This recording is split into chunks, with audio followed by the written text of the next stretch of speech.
J'ai l'impression d'avoir plus appris au cours de ces 6 derniers mois qu'en 30 ans de vie publique. Pour tout dire, j'ai aussi entendu plus d'âneries en 6 mois qu'en 30 ans. Et Dieu sait...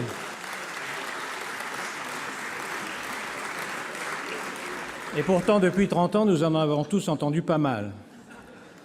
Si, comme disait Talleyrand, la politique est l'art d'agiter les peuples avant de s'en servir, alors nous avons pris une grande leçon de politique de quelques gouverneurs de rond-point qui ont réussi à transformer en fureur la colère de quelques dizaines de milliers de personnes et à leur faire croire qu'ils sont à eux seuls le peuple français.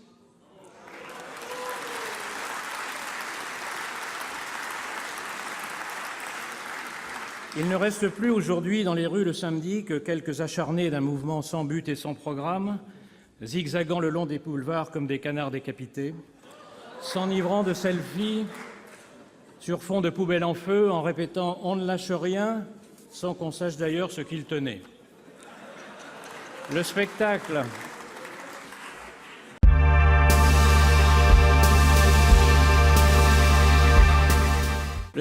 est navrant et pourtant beaucoup d'inquiétudes sont réelles. L'objectif du grand débat, si j'ai bien compris, est d'y répondre. Sa principale vertu, c'est qu'il a remplacé les révoltés des braseros, plus centrés sur eux-mêmes qu'un trou noir et refusant tout dialogue, par des élus locaux et leurs concitoyens dans les mairies.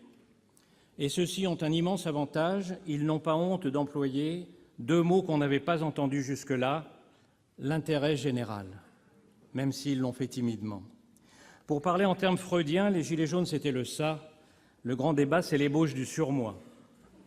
Mais l'ébauche seulement, car il reste la profusion et la dispersion des milliers de contributions écrites ou orales, il reste le fait que beaucoup de propositions entraîneraient un résultat terriblement français, l'explosion des dépenses publiques.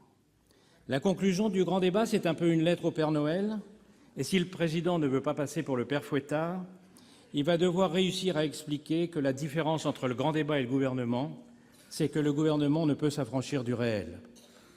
Et le réel, c'est que nous sommes les champions du monde de la dépense publique et des prélèvements obligatoires. Emmanuel Macron l'avait expliqué lors de la campagne de 2017, tout comme d'ailleurs son adversaire de la droite républicaine. Ni le constat ni les remèdes n'ont changé depuis. Il s'appelle réforme des retraites, la vraie, de la fonction publique, de l'assurance chômage, du code du travail, de l'éducation et de la formation, de l'urgence climatique, etc. Si l'issue du grand débat devait être de l'oublier, de céder à tous ceux qui demandent, entre guillemets, des annonces fortes, c'est-à-dire en clair encore plus de dépenses, alors tout est perdu. En un mot, le président a promis d'entendre le grand débat, et c'est heureux, mais il va falloir aussi, pour une part, qu'il lui résiste. Et qu'il résiste d'abord à la désespérance tendance de ce pays à tout attendre de l'État, ce qui ne conduit ni à l'optimisme ni à l'initiative. Pour preuve, les enquêtes qui nous apprennent qu'une majorité de jeunes Français ont peur de l'avenir, ce qui n'est jamais arrivé nulle part dans l'histoire, pourtant infiniment plus ingrate envers toutes les générations qui nous ont précédés qu'envers la nôtre. Ce ne sont pas les temps qui sont devenus plus durs, c'est nous qui nous sommes amollis. Il y a un autre...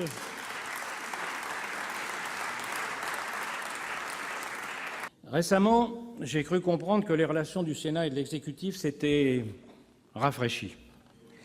Je crois que nous sommes tous assez expérimentés pour faire notre examen de conscience réciproque afin d'éviter une guerre qui, en ces temps de bashing des élus, ne ferait que des victimes. En ce qui me concerne, je vous avoue que je n'ai pas été transporté par le signalement de hauts fonctionnaires à un procureur. Mais d'un autre côté, mesdames et messieurs les ministres, ce n'est tout de même pas la faute du Sénat si M. Benalla est le seul éléphant au monde qui se promène avec son propre magasin de porcelaine.